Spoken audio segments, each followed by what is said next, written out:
Welcome everyone. This video is the follow-up to the TPS sensor adjustment where I zeroed my TPS sensor. I think anyone who's watched me through from the start of this realized that or knows that this is a learning journey from me, and this is no different. A big part of all the things I've learned is just how incomplete the tunes that are being given to MT09 owners. I started, of course, and I'm still riding a Gen 3, but the Gen 4 is no different. As I understand it, the TPS sensor recall really highlighted all the bikes that are very similar. So we have the XSR and Tracer, we know that because they're the same engine. Gen 3, Gen 4, same engine, but also the MT10, and one could safely presume the R1 is sort of impacted by this as well, although not necessarily from the TPS sensor failure issue, because it's a different motor, they'd program it differently, but they still use the same TPS sensor mechanism. So the big difference with this adjustment of zeroing it out, so I took it from, and you can see it, value of 2 there, and I zeroed it down to just between 0 and 0.4, and it was a really minor change on the raw data, so we got to see that. I think it was a value of 2 on the raw data, so that's the resolution of it. But in writing it, so I've been writing it now for 3 weeks, and I've managed to get another 20 to 30 kilometers of fuel range before the fuel light comes on. And that's not running lean, that's just not running rich. And it really highlights a huge flaw in, and I'm not being over the top, a really huge flaw in the tuning of these bikes. It should now be almost mandatory for anyone getting a tune, to do this, to get your throttle position sensor zeroed, and to make sure that tuners are tuning on bikes that have zero throttle position sensors, or the tuner themselves should be publishing, if they have it on a pre-prepared one, so people like V-Cycle Note or Two Wheel Dynaworks or Kevin Hope or whatever, they should be publishing what the throttle position sensor calibration value is on their bike, the one they developed the tune on, and people should be making sure that it's not too high. The reality is, just from doing this, I've gone out and saved 30 kilometers worth of range in a tank, every tank. So what I want to talk about though is the two major issues that we know about. So the one that I found from decoding the log file, which is the Woolwich formula issue, where their formula calculations are such that if you record AFR values against this TPS sensor, we know that it actually puts those AFR values against these cells. This one here goes against this cell, all right. This one here goes against, let's see how much we out by. I think by the here, we're starting to get into, it goes in this cell, and by here, it's going into this cell, and then by here, they're going into the correct cells.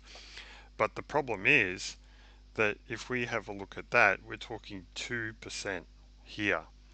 So not only are these being put in the wrong cells, so this value here, so we're talking 757 here, all right, and we're talking, so the AFR for 757 and a 0% ETV opening, which is a little bit of opening, but it's more that idle minimum value. Yeah, 757 goes to 666, so we're talking nearly 100. All right, so we're putting 100 milliseconds extra fuel. Now, although not sure about how much that is. Now, we're out by 2%. So if we come up further with your TPS sensor miscalibration, well, you've got the AFR for here being put in here, but in reality, it's actually that. So you're not out by 100, you're out by 300, and that's a lot of extra fuel. And the thing is, that impacts you all the way up to here, like you're still here and here, you're still 2% out the whole way along. So you're already reading wrong up here, you're reading wrong up here, you're reading wrong up here, right? And the difference between these can be quite significant down low. Like it's 100 here, all right? 2.4 to 2.7, all right? So you've got a couple of hundred here. So, well, yeah, it's 300. You know, these differences are massive. Oh, that's because this went from 11 to 12, 1% delta to a 2% delta. So yeah, that 2%, this 2% change is screwing up everyone's tunes. And we know from the Woolwich calculation issue that, you know, the regular dyno tuners and anyone that's not converting it, so anyone before I came along, you know, and I can excuse people for not finding what I did because, you know, I'm sort of a data nerd, so I got in, I decoded the log file because I wanted to see what else was in it, discovered that the formula was wrong, and made up the ability to correct for it. All right, and so the AFR was then going in the correct cells based upon what the ECU was telling us. Now, that still applies, so these two don't cancel each other out.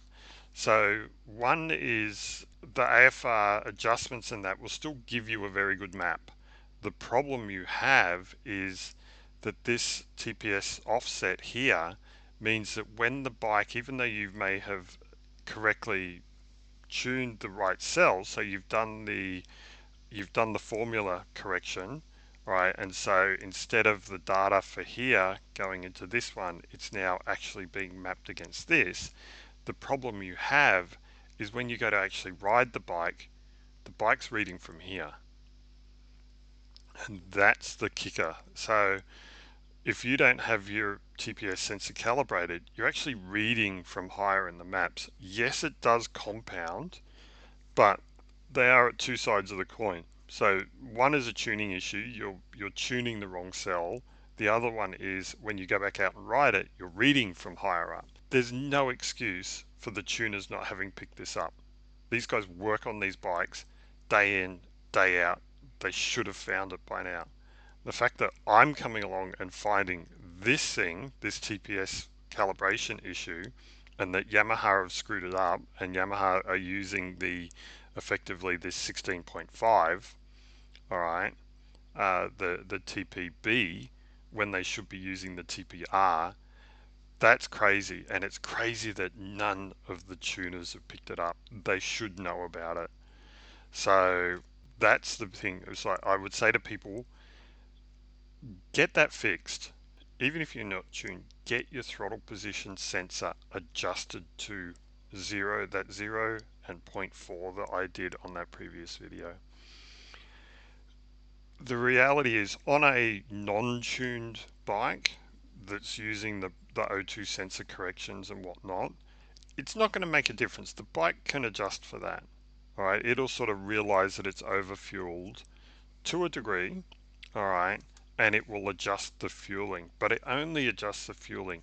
It doesn't adjust the other maps or the other things that go with it. So, you know, you're not just doing the throttle maps, you're also doing the ignition maps, all right? So, if these values are out, then, you know, your sparks advance is wrong.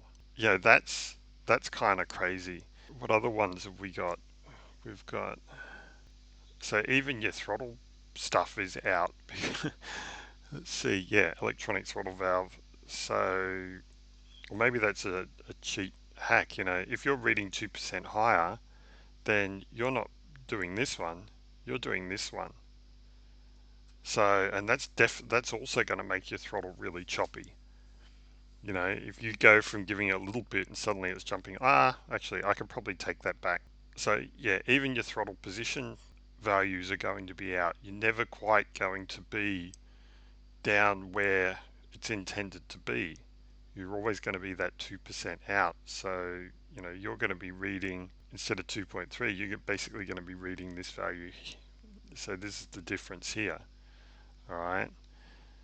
So, and here's, you know, the difference between Well, if we go 1.7, we're probably talking, yeah.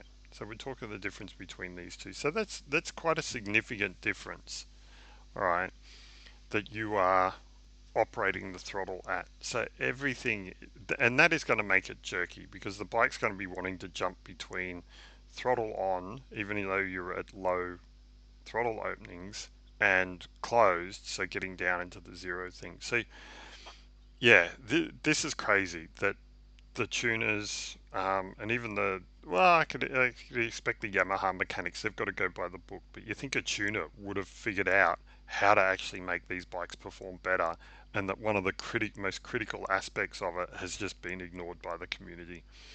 So yeah, it takes someone like me to come along and say, hang on a minute, what difference does this make? And yeah, the tuning community has a lot to answer for here. Anyway, my recommendation: make sure you do this. Like seriously, make sure you do this. Make sure you get a scanner, get a hold of a scanner, plug it in, get your throttle position sensor adjusted down to zero, and get the bike you're supposed to have. And yeah, oh well, good luck with it, and good riding, and I hope you'll tune in next time.